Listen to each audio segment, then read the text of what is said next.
سقوط كبير جدا لفليك وبرشلونة. انت ممكن تخسر، بس تخسر باربعة اهداف، هذا امر جدا مشين. صحيح في غيابات، صحيح في ضغط مباريات، صحيح اشبيليا في ملعبه وبين جماهيره، ولكن تسقط بهذه الطريقة. يتحمل فليك جزء كبير جدا من هذه الخسارة.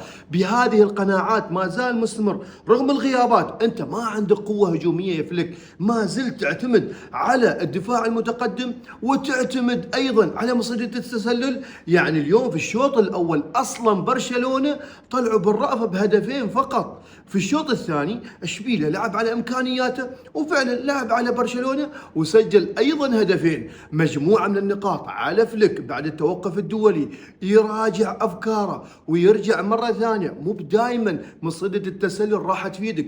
واضح ان كل الاندية بدت تقراك يا فليك، كل الاندية تلعب على العرضيات، وعندك دفاع هش وحارس ايضا سيء جدا. مباراة للنسيان، والف مبروك للملك التصدر.